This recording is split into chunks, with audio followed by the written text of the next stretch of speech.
Hello everyone. Today we will discuss the tone tendencies for the natural minor scale. So the natural minor scale is a different scale, of course, from the major scale. So it will have slightly different tone tendencies. So we'll take a look at each one of them.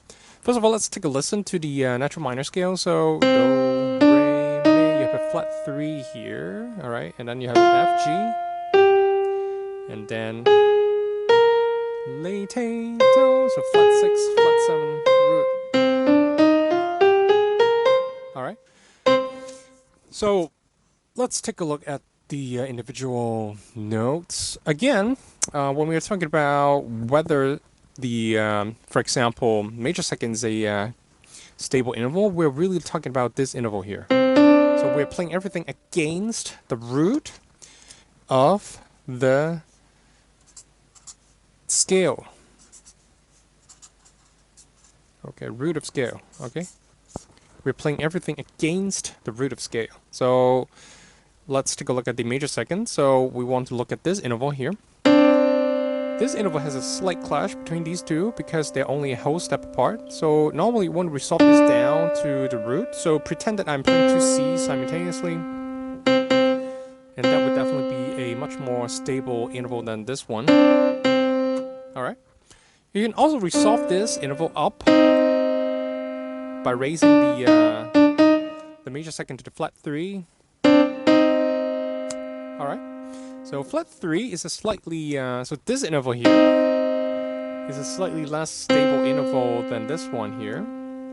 Pretending again I'm playing two C's simultaneously, but this one is good enough that we still consider it a stable interval. It's just less stable than this one, alright? So both ways are fine. So this one would be the most stable one. This one, the second most stable, alright? Let's take a look at the flat 3. So we already did actually. So this one is kind of stable, so we can stay here. Or you can resolve it to the root, but we consider this one stable enough, alright?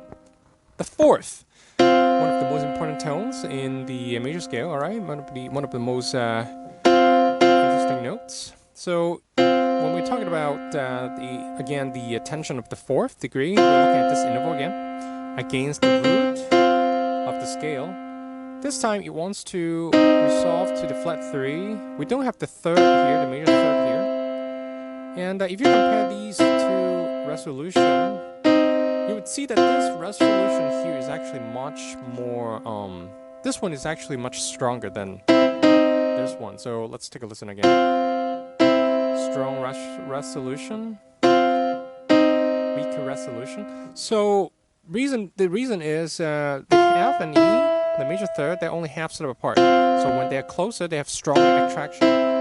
This one is farther away, so they would have weaker attraction. Again, just compare this to gravity or the gravitational pull. Sorry. So if you have two objects that are closer, they would attract each other more strongly. Okay. So anyway, the fourth still wants to resolve down to the third degree. In this case, a flat third, a flat 3. All right. You can also resolve the fourth up a fifth. Sorry. You can also do that. So the fifth degree is a very stable tone. It's a very stable interval.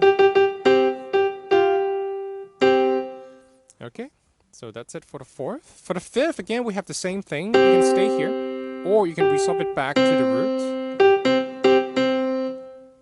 So nothing much to add here.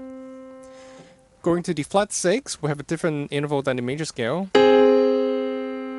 For a major scale, you'll have this one, right? Major 6. And this time we have the major 6. And check out the interval between flat 6 and 5th. They are only a half step apart. So this time the flat 6 really wants to resolve down to the to the 5th, the perfect 5th. So this interval is much less stable than this one. So the flat 6 really wants to resolve down to the 5th, alright? Okay, lastly, we have the flat 7 degree, which is a dissonant interval. Alright. So it's one step below the root, so that's where we will resolve the flat 7 to. It wants to resolve up to the root. Though keep in mind that this time, the resolution here is much weaker than this one, the major 7. Reason being, this time we are 1/2 step further away from the root here, and that would decrease the attraction between these two notes. But you hear this a lot in rock and roll. So the thing is, for the flat 7, to resolve, we can resolve it up, but this time the attraction is much weaker. So, sorry, let me correct this. This should be a dotted line, alright? Dotted line, okay. Dotted line. And you would see that the flat 7 no longer really wants to resolve down to the flat 6 because that's just another really dissonant interval. Though in music, you often hear this chord progression. If these are the roots of chord progression, you hear this quite often in say rock and roll, R&B. All right, so the flat 7 no longer really wants to go to the flat 6 in this case. All right, so that's it for the tone tendencies of natural minor scale. We'll look at a few exercises in the next video. So I'll see you there. All right.